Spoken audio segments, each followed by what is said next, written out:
Hello students, welcome to my channel Chemistry Guide. In this second part of the some basic concepts of chemistry, we will study the points that is states of matter, then properties of matter, measurement of properties, SI units and physical properties of matter. At first, we will see what are states of matter. States of matter. We know that matter exists in three states. Matter exists in three states: solid, liquid and gas. In the case of solid, the particles of solids are held tightly in perfect order, and therefore solids have definite shape and definite volume. In case of liquids, the particles are close to each other. In liquids, particles are close to each other and these particles move around within the liquid. While in case of gas, the particles are far apart. In the case of gas, the particles are far apart as compared to liquid and solid. And these three states, that is solid, liquid and gas, these three states of matter are interconvertible by changing the conditions of temperature and pressure. Temperature आणि प्रेशरच्या condition जर change केल्या तर ह्या ज्या तीन states आहेत मॅटरच्या त्या काय होतात, इंटरकन्व्हर्टिबल आहेत. म्हणजेच इथं दाखवल्याप्रमाणे सॉलिड हीट केलं तर कशात कन्व्हर्ट होतं, लिक्विड मध्ये. लिक्विड हीट केलं तर कशात कन्व्हर्शन होतं त्याचं, गॅसमध्ये. गॅस कूल केला तर कशात कन्व्हर्ट होतो, लिक्विड मध्ये. लिक्विड कूल केलं तर सॉलिड मध्ये कन्व्हर्शन होतं. Thus these three states of matter are interconvertible by changing the conditions of temperature and pressure. Then we will see the next point, that is properties of matter. In this case, different kinds of matter have characteristic properties, and these properties of matter are classified into two categories, that is physical properties and chemical properties. At first, physical properties. Physical properties. Physical properties are the properties which can be measured or observed without change in chemical composition. Physical properties म्हणजे अशा properties ज्या मोजताना किंवा major करताना किंवा observe करताना chemical composition मध्ये change होत नाही, अशा प्रॉपर्टीजना काय म्हणायचं, फिजिकल प्रॉपर्टीज म्हणायचं. मग फिजिकल प्रॉपर्टीजचे एक्झाम्पल्स कोणते येतात तर odour, colour, melting point, boiling point, melting point, boiling point, density etcetera.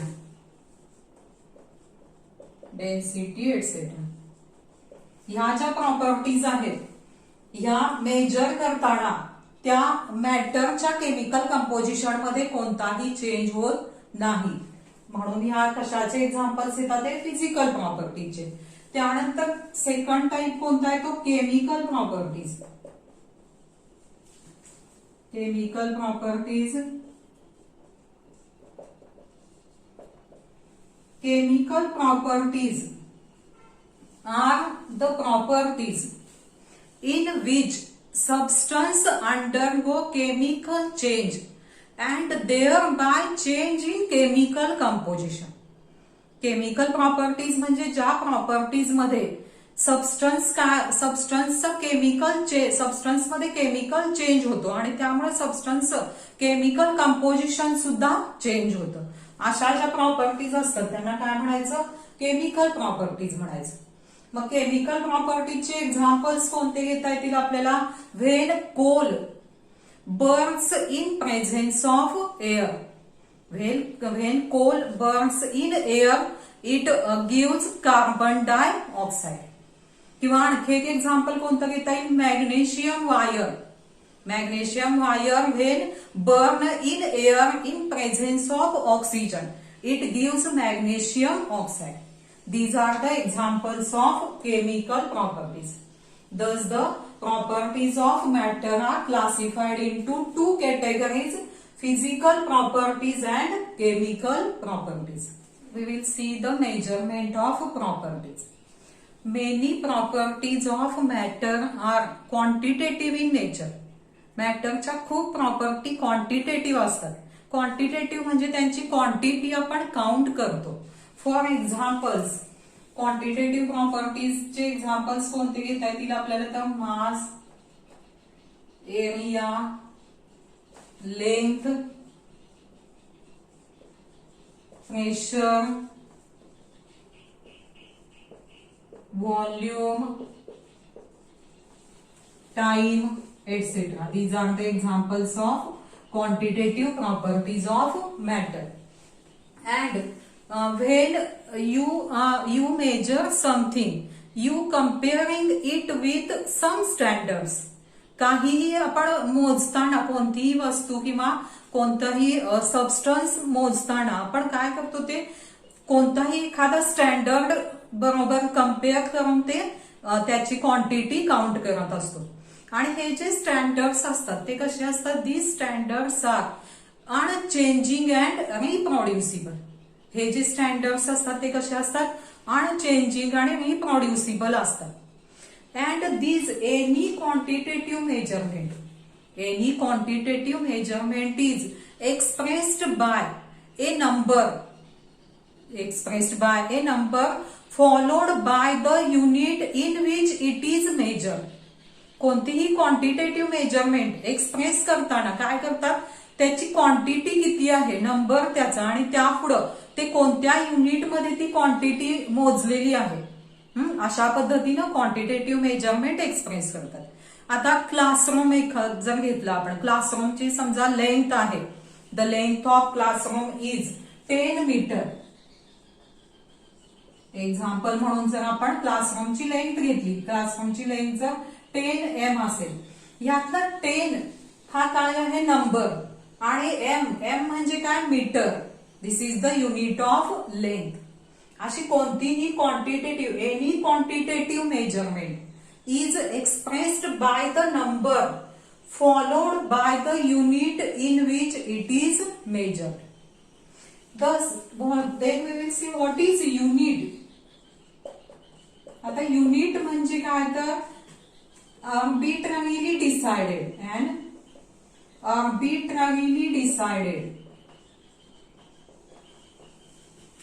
arbitrarily decided and universally accepted. Arbitrarily decided and universally accepted standards. Universally accepted standards are called units.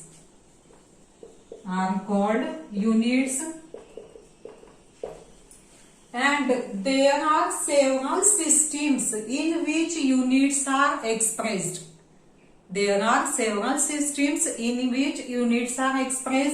Like CGS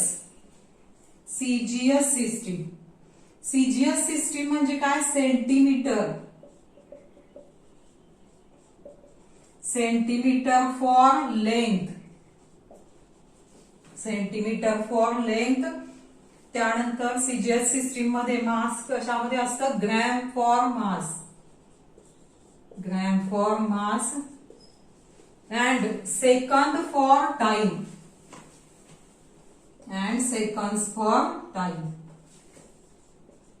seconds for time. आणखी कोणती आहे unit express करण्याची, आणखी एक system कोणती घेता येईल आपल्याला, एमके सिस्टीम म्हणजेच काय, तर metre for length,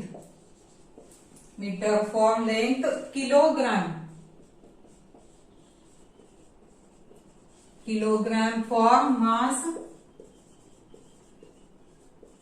and seconds for time. Seconds for time. अशा पद्धतीने there are several systems in which units are expressed like CGS, MKS and so on. So there are several systems in which units are expressed such as CGS. CGS म्हणजे आपण बघितलेलं आहे centimetre for length, gram for mass and second for time. किंवा MKS. MKS म्हणजे metre for length, kilogram for mass and second for time. FPS. FPS म्हणजे काय? Foot for length. Foot for length, pound for mass and second for time, etc. These are the several systems in which units are expressed. त्यानंतर आपण बघायचं SI units. SI units in 1960 the General Conference of Weights and Measures proposed a revised metric system, and this is the International System of Units. They proposed a revised metric system called International System of Units, that is SI units. And in SI system there are 7 base units. There are 7 base units and these are the fundamental scientific quantities. These are fundamental scientific quantities. आता या कोणत्या आहेत? बघा आता पहिल्या column मध्ये काय दिलेलं आहे? ती फिजिकल क्वांटिटीज 7 दिलेल्या आहेत. त्यानंतर त्या क्वांटिटीचा सिम्बॉल, त्यांचं SI युनिट आणि त्या SI युनिटचं सिम्बॉल. फर्स्ट क्वांटिटी कोणती घेतलेली आहे? Length. Symbol L. SI unit लेंथचं काय आहे? मीटर आणि स्मॉल m हे त्याचं सिम्बॉल होतो. त्यानंतर सेकंड मास. सिम्बॉल काय येणार? क्वांटिटीचा सिम्बॉल काय येणार? m. SI युनिट काय येणार? त्याचं किलोग्रॅम. मास SI युनिट काय आहे? किलोग्रॅम. आणि सिम्बॉल कसा लिहिला जातो? स्मॉल k आणि small g. Small k small g. त्यानंतर तिसरा कोणता आहे? टाइम. टाइम सिम्बॉल क्वांटिटीचं काय आहे? t. टाइमचं SI युनिट काय आहे? सेकंद. कसं सिम्बॉल लिहिला जातो? तो s, स्मॉल s. त्यानंतर इलेक्ट्रिक करंट. क्वांटिटीचा सिम्बॉल काय आहे? Capital R. SI युनिट कोणता आहे? इलेक्ट्रिक करंटचं एम्पियर आणि SI युनिटचं सिम्बॉल कॅपिटल A. त्यानंतर थर्मोडायनेमिक टेम्परेचर. क्वांटिटीचा सिम्बॉल आहे कॅपिटल T. SI युनिट टेम्परेचरचं कोणतं आहे? केल्विन आणि सिम्बॉल त्याचं काय आहे? Capital K. Then amount of substance. Quantity कशी? क्वांटिटीचा सिम्बॉल आहे स्मॉल n. SI युनिट कोणतं आहे? त्याचं मोल आणि सिम्बॉल SI युनिट कसं लिहिलं जातं? MOL. त्यानंतर ल्युमिनस इंटेन्सिटी. सिम्बॉल क्वांटिटीचं काय आहे? IV. नेम त्या SI युनिट कशामध्ये मोजलं जातं? ते कॅन्डेला. कॅन्डेला आणि सिम्बॉल त्या SI युनिटचा काय? Small c small d. These are the 7 base SI units and the quantities, the units of other quantities. The units of other quantities are derived from these 7 base units. जे इतर quantities आहेत, for example area, volume, density यासारख्या ज्या इतर quantities आहेत त्यांचे जे units आहेत ते या 7 SI युनिट वरून डिराइव्ह केले जातात and therefore these units are called as derived units. These units are called as derived units. Then we will study the physical properties of matter. The first physical property, mass and weight. Matter has a mass and mass is the inherent property of matter. Mass is the measure of quantity of matter that a body contains. Mass is the measure of quantity of matter that a body contains. And mass of a body does not vary as its position change. बघा बॉडीचं मास कधीही position जरी change झाली तरी mass change होत नाही, पण weight change होतं. आता आपल्याच बॉडीचं जर मास काय होतं, अर्थवर पण आणि मूनवर पण सेम राहतं, पण वेट काय होतं आपलं अर्थवर आणि मूनवर चेंज होतं. मग असं का होतं, तर वेट म्हणजे काय, तर weight is the force exerted. Weight is the force exerted on an object due to pull of gravity, by the pull of gravity. Gravitational attraction मुळे त्या बॉडीवर किंवा त्या ऑब्जेक्टवर असलेला फोर्स, एक्झर्ट झालेला फोर्स म्हणजे वेट. अँड दिस वेट म्हणजे काय आहे, तर weight is the result of mass and gravitational attraction. It is the result of mass and gravitational attraction, and therefore weight of body varies. Weight of body varies as position changes, because the gravitational attraction of an earth form body varies from the distance as the distance from the center of earth. अर्थच्या centre पासूनचं जे distance आहे ते जसं very होईल तसं अर्थचं gravitational attraction जे आहे बॉडीवरचं ते काय होतं, चेंज होतं, आणि त्यामुळं weight of body vary as the position changes. And therefore mass is the more fundamental quantity than weight. Mass is the more fundamental property than weight, and the SI unit of mass is kg, that is kilogram. SI unit of mass is kilogram, and the fractional quantity gram is also used.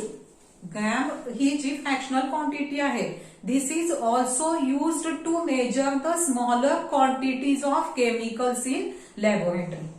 लॅबोरेटरीमध्ये तर केमिकल्सची smaller quantity मोजण्यासाठी त्यातली fractional quantity gram सुद्धा use केली जाते.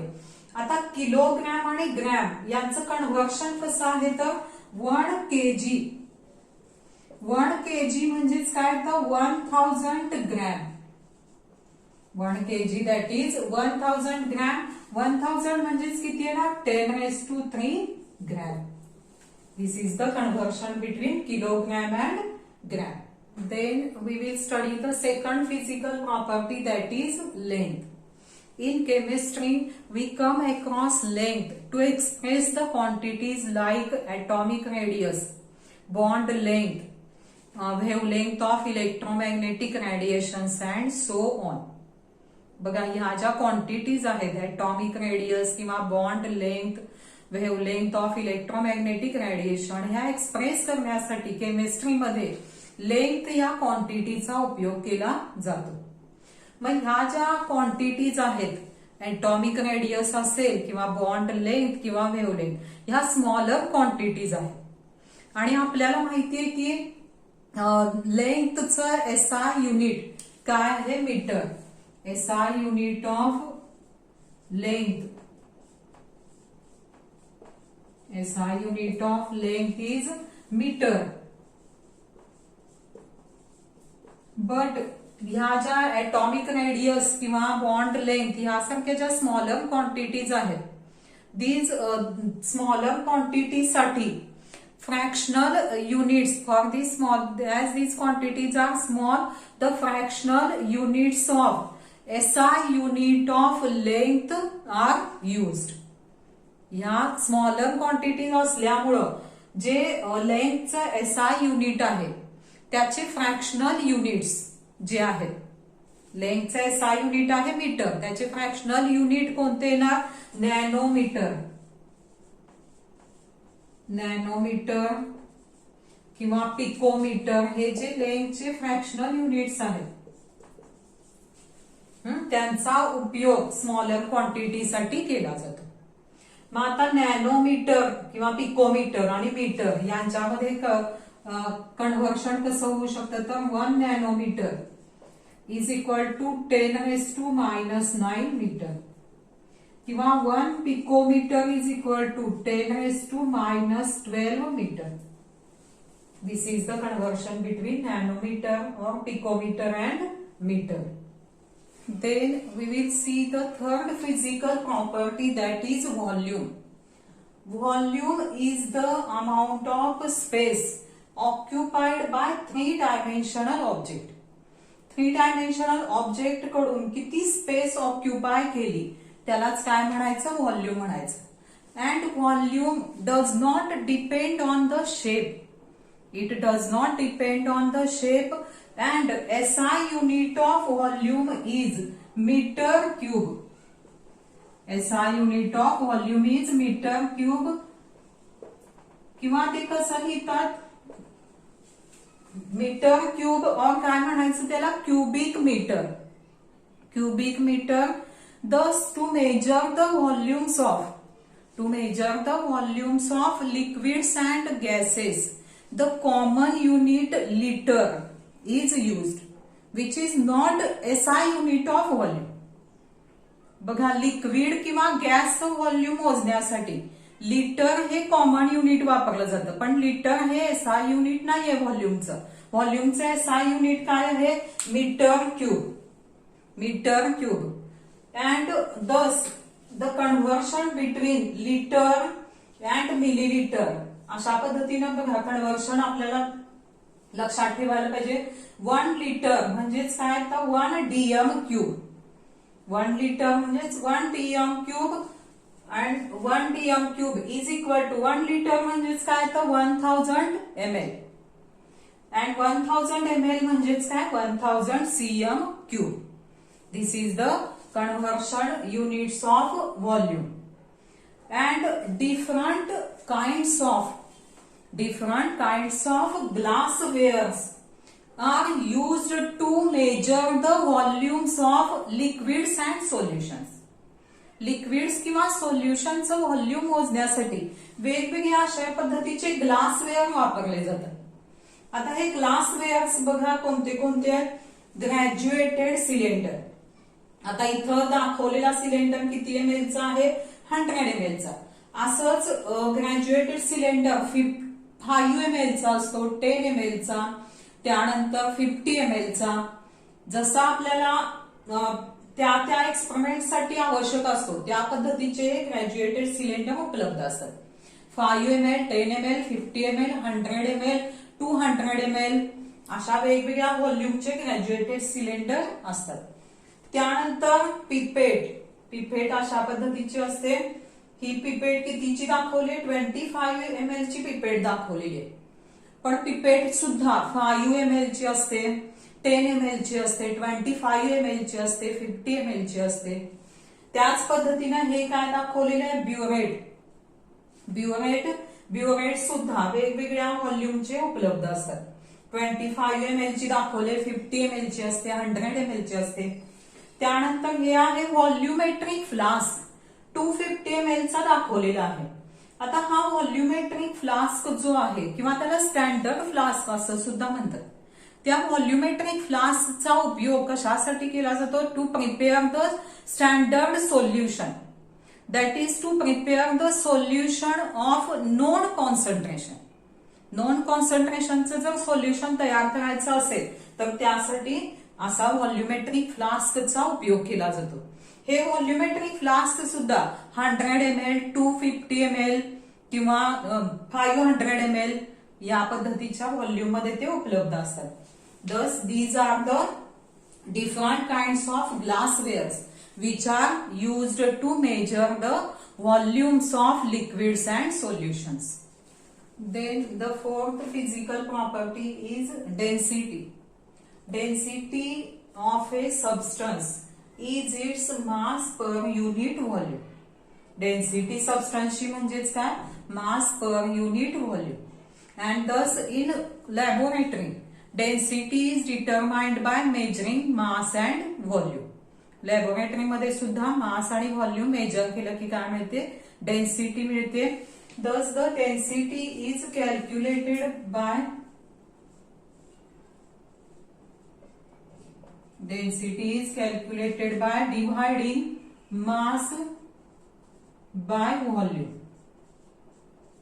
मासला volume न divide केलं तर काय मिळते? डेन्सिटी मिळते. And thus density is the characteristic property of a substance. सबस्टन्सची डेन्सिटी ही काय आहे? कॅरेक्टरिस्टिक प्रॉपर्टी आहे.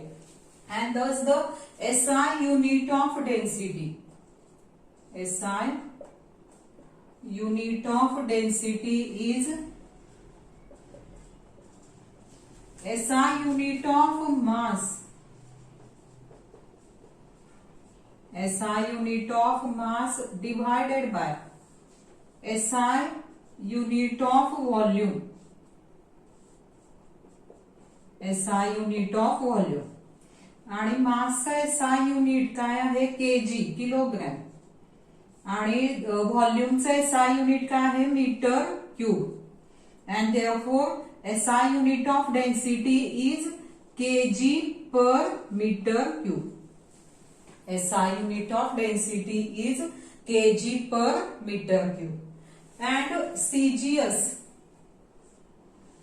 in CGS it is, CGS मध्ये CGS सिस्टीम मध्ये मास युनिट काय होणार? ग्रॅम.